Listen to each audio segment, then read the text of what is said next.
And we are live, ladies and gentlemen. We are live. How are you all out there in internet land? How are you all? Things are fine here at Hadley Street here in Bellows Falls, Vermont. Oh, it's been a interesting week. We had a snowstorm. Which nearby people got like 40 inches. We got like 3-5 inches of cement. It's like cement. It's mostly melted, but where it got pushed up by the plow folks, it is now like, it looks like the buttes of Arizona. Fascinating looking. Anyway, so that was interesting. We lost power here for about, I don't know, 10 a.m. till midnight. But other folks, friends, have just gotten their power back after like 4 or 5 days. So it's been fascinating. Cat Charbonneau, as you know, last week, Cat Charbonneau turned into a pothead and smashed. Charbonneau wanted to get at the catnip that was in the glass container that Aunt Charlene had gifted us. And the way that Charbonneau figured out to get into that container was to push it off a table, which smashed it, and that frightened him. But he is now reemerged, much like Muggs, the dog that we'll be reading about tonight in The Dog That Bit People. He has reemerged as affectionate as ever, and seems to have no ill effects, though he actually is being less of a pothead recently. I wonder if he had a little too much one night and is now like, not so much for me. Anyway, he's in. We may hear from him. Yorkie is over there asleep. Well, half asleep and half making efforts to clean her butt, even in her sleep.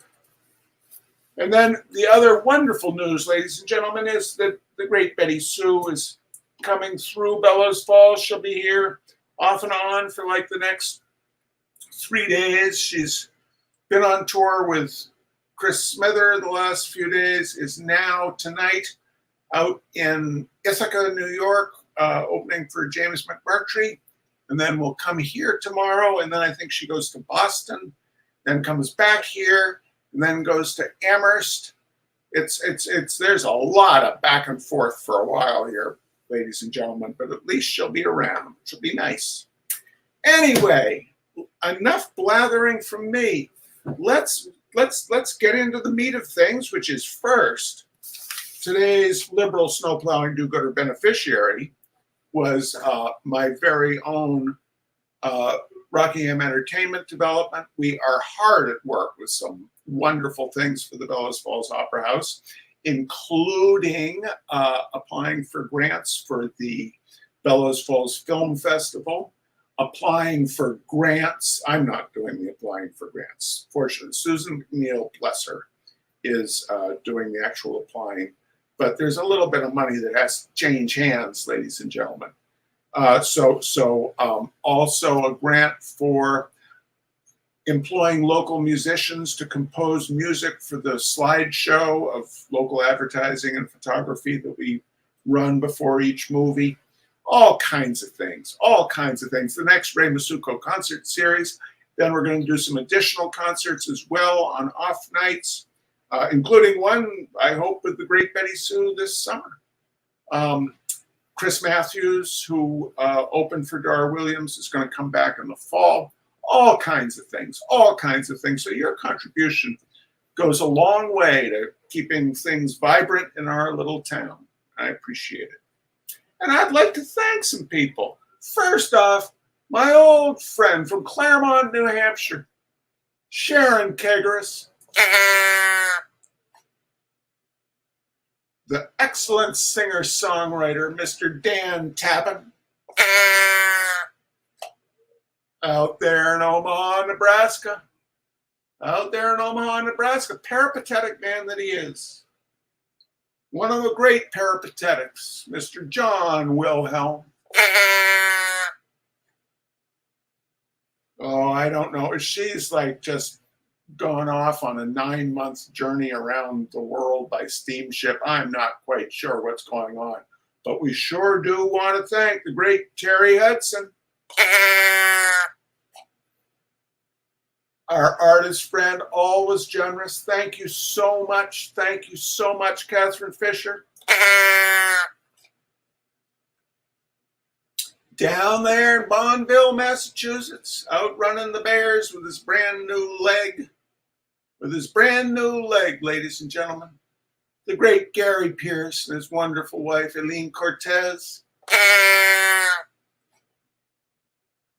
In Cincinnati, Ohio, where he writes to us, ladies and gentlemen. He writes to us and says, I am ready for spring. The plea from Cincinnati, the plea from Porkopolis, ladies and gentlemen. Mr. J.T. Mayer. And out there in Pittsburgh, Pennsylvania, where hope springs eternal. Where hope springs eternal, ladies and gentlemen. His little dog, Ginger, tucked under his arm. He sits in front of the television set watching the spring training games of his beloved Pittsburgh Penguins. No, his beloved Pittsburgh Pirates. Might be better if the Penguins were playing baseball as opposed to the Pirates.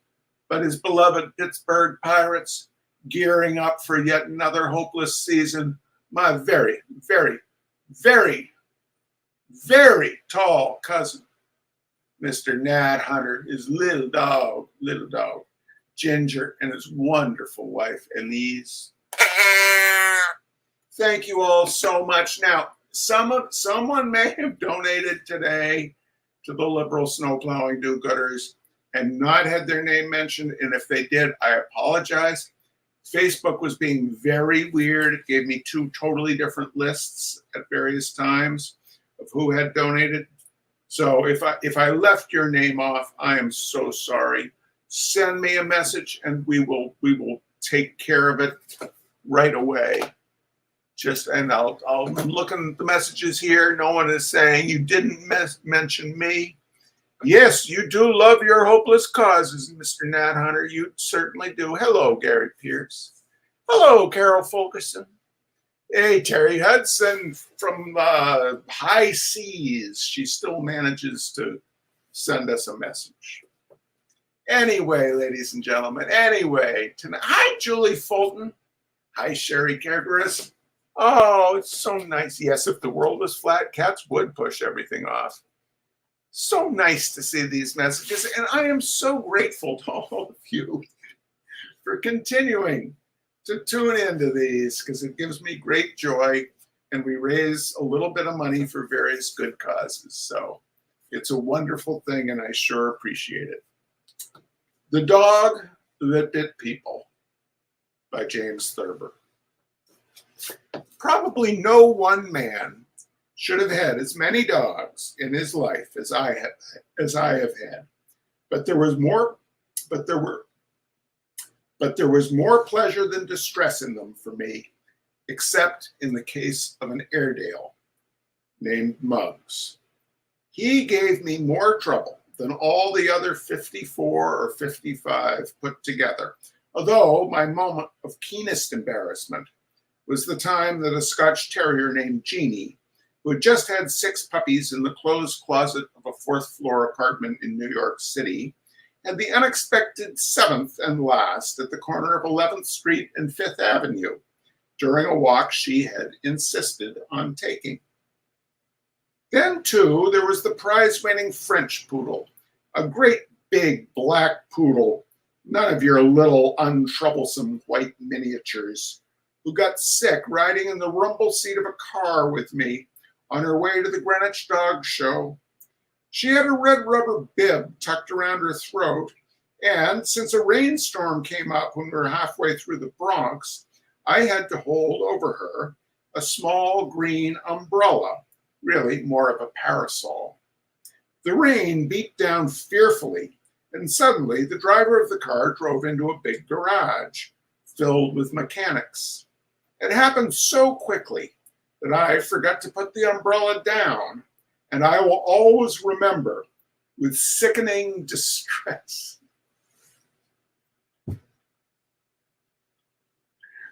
And I will always remember with sickening distress the look of incredulity mixed with hatred that came over the face of the particularly hardened garage man that came over to see what we wanted. When he took a look at me and that poodle, all garage men and people of that intolerant stripe hate poodles with their curious haircuts, especially the pom-poms that you have to leave on their hips if you expect the dogs to win a prize. But the Airedale, as I have said, was the worst of all my dogs. He really wasn't my dog, as a matter of fact. I came home from vacation one summer to find that my brother Roy had brought him when I was away. A big, burly, choleric dog. He always acted as if he thought I wasn't one of the family. There was a slight advantage. There was a slight advantage in being one of the family, because he did not bite the family quite as often as he bit strangers. Still, in the years that we had him, he bit everybody but Mother, and he did make a pass at her once, but missed. That was during the month when we suddenly had mice, and Muggs refused to do anything about them. They acted like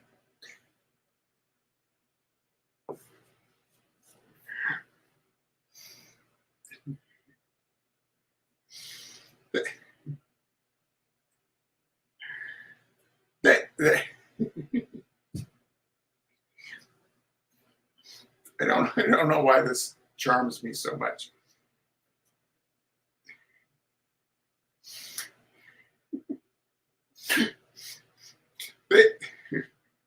They acted like pet mice, almost like mice somebody had trained.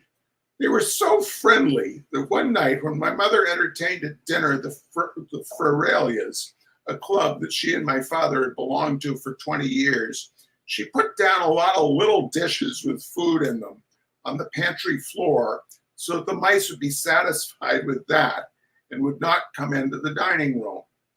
Muggs stayed out in the pantry with the mice.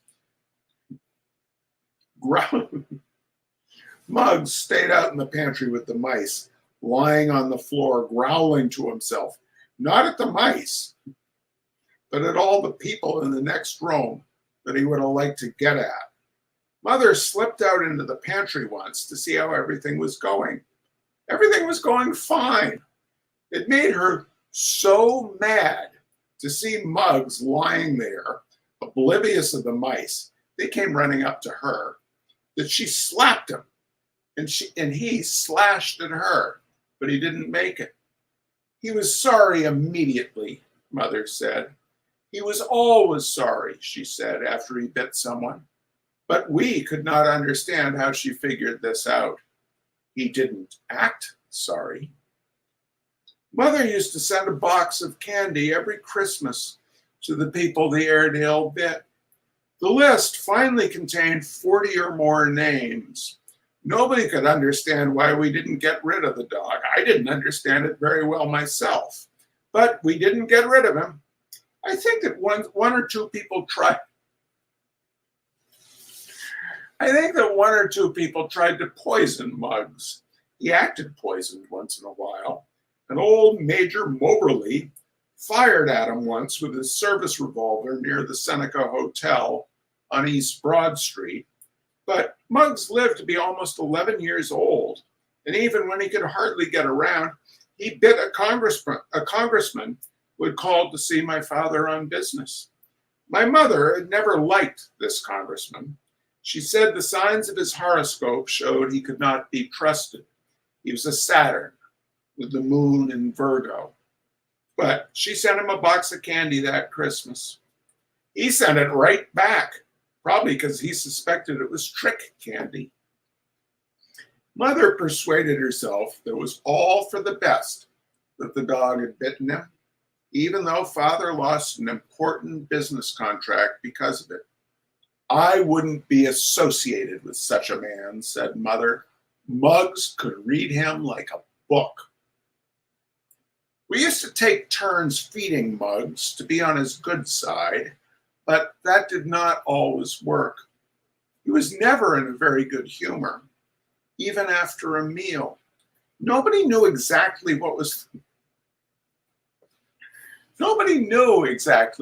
the matter with him, but whatever it was made him irascible, especially in the mornings. Roy never felt very well in the morning, especially before breakfast. And once, when he came downstairs and found that Muggs had moodily chewed up the morning paper, he hit him in the face with a grapefruit and then jumped up on the dining room table, scattering dishes and silverware and spilling the coffee. Muggs' first free leap carried him all the way across the table and into a brass fire screen in front of the gas grate. But he was back on his feet in a moment, and in the end, he got Roy and gave him a pretty vicious bite on the leg. Then he was all over it. He never bit anyone more than once at a time. Mother always mentioned that as an argument in his favor. She said he had a quick temper, but that he did not hold a grudge. She was forever defending him. I think she liked him because he wasn't well. "He's not strong," she would say, pityingly. But that was inaccurate. He may not have been well, but he was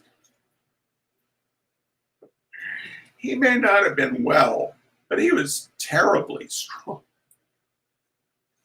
He may not have been well, but he was terribly strong. One time, my mother went to the Chittenden Hotel to call on a woman mental healer who was lecturing in Columbus on the subject of harmonious vibrations. She wanted to find out if it was possible to get harmonious vibrations into a dog. He is a large tan-colored Airedale, my mother explained. The woman said she had never treated a dog, but she advised my mother to hold the thought that he did not bite, and he would not bite. Mother was holding the thought that he did not bite and that he would not bite the very next morning when Muggs got the Iceman, but she blamed that slip up on the Iceman. "If you don't think he would bite you, he wouldn't," Mother told him. The Iceman stomped out of the house in a terrible jangle of vibrations. One morning when Muggs bit me slightly, more or less in passing, I reached down and I grabbed his short, stumpy tail and I hoisted him into the air. It was a foolhardy thing to do. And the last time I saw my mother, about 6 months ago, she said she did not know what possessed me to do such a thing. I don't either, except I was pretty mad. As long as I held the dog off the floor by his tail, he couldn't get at me. But he twisted and jerked so, snarling all the time, that I realized I could not hold him that way very long. I carried him to the kitchen, and I flung him onto the floor, and I shut the door on him just as he crashed against it. But I forgot about the back stairs. Muggs went up the back stairs and down the front stairs and had me cornered in the living room. I managed to get up onto the mantelpiece above the fireplace, but it gave way and came down with a tremendous crash, throwing a large marble clock, several vases, and myself heavily to the floor. Muggs was so alarmed by the racket that when I picked myself up, he had disappeared. We could not find him anywhere, although we whistled and shouted until old Mrs. Detweiler called after dinner that night. Muggs had bitten her once on the leg, and she came into the living room only after we assured her that Muggs had run away. She had just seated herself with with a great growling and scratching of claws, Muggs emerged from under a davenport where he had been quietly hiding all this time, and he bit her again. Mother examined the bite and put arnica on it, and told Mrs. Detweiler that it was only a bruise. "He just bumped you," she said. But Mrs. Detweiler left the house in a pretty nasty state of mind. Lots of people reported our Airedale to the police, but my father held a municipal office at the time and was on friendly terms with the police. Even so, the cops had been out a couple of times, once when Muggs bit Mrs. Rufus Sturdivant, and again when he bit Lieutenant Governor Malloy, but Mother told them that it had not been Muggs's fault, but the fault of the people who were bitten. When he starts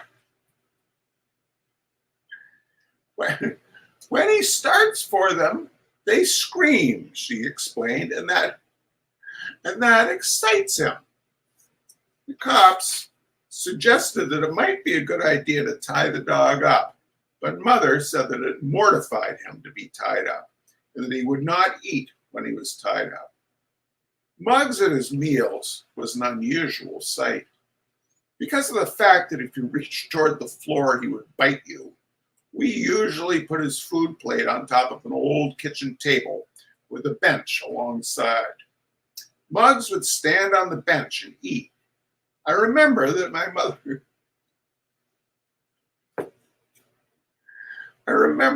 mother's Uncle Horatio, who boasted that he was the third man up Missionary Ridge, was splutteringly indignant when he found out that we fed the dog on a table because we were afraid to put his plate on the floor. He said he wasn't afraid of any dog that ever lived, that he would put the dog's plate on the floor if we'd give it to him. Roy said that if Uncle Horatio had fed Muggs on the ground just before the battle, he would have been the first man up Missionary Ridge. Uncle Horatio was furious. "Bring him in! Bring him in now!" he shouted. "I'll feed the son of a bitch on the floor." Roy was all for giving him a chance, but my father would not hear of it. He said that Muggs had already been fed. "Well, I'll feed him again," bawled Uncle Horatio. We had quite a time calming him. In his last years, Muggs used to spend practically all his time outdoors. He didn't like to stay in the house for some reason or other. Perhaps it held too many unpleasant memories for him. Anyway, it was hard to get him to come in. And as a result, the garbage man, the ice man, and the laundry man would not come near the house. We had to haul the garbage down to the corner, take the laundry out and bring it back, and meet the ice man a block from home. After this had gone on for some time, we hit on an ingenious arrangement for getting the dog in the house so that we could lock him up while the gas meter was red and so on. Muggs was afraid of only one thing: an electrical storm. Thunder and lightning frightened him out of his senses. I think he thought a storm had broken the day the mantelpiece fell. He would rush into the house and hide under a bed or in a clothes closet. So we fixed up a thunder machine out of a long, narrow piece of sheet iron with a wooden handle on one end.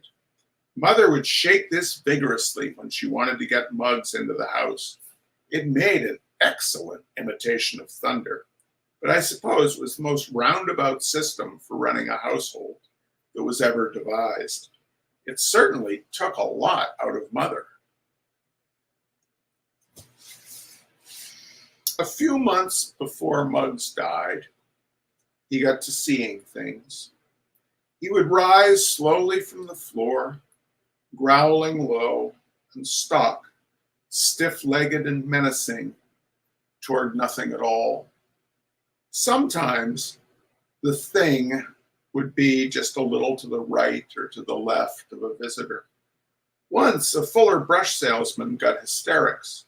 Muggs came wandering into the room like Hamlet following his father's ghost. His eyes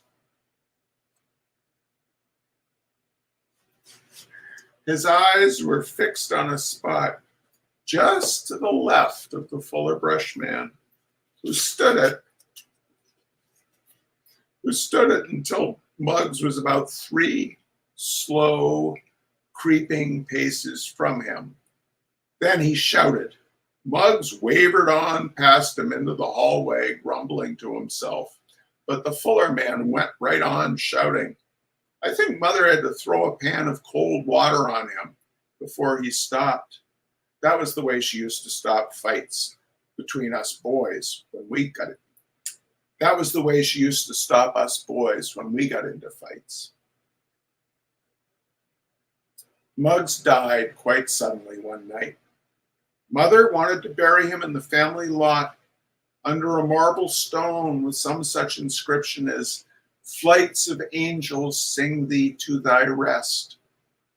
But we persuaded her that it was against the law. In the end, we just put up a smooth board above his grave along a lonely country road. On the board, I wrote with an indelible pencil, Cave Canem. Mother was quite pleased with the simple, classic dignity of that old Latin epitaph. All right, ladies and gentlemen, that's the story of Muggs. That's the story of Muggs. Thank you for joining us.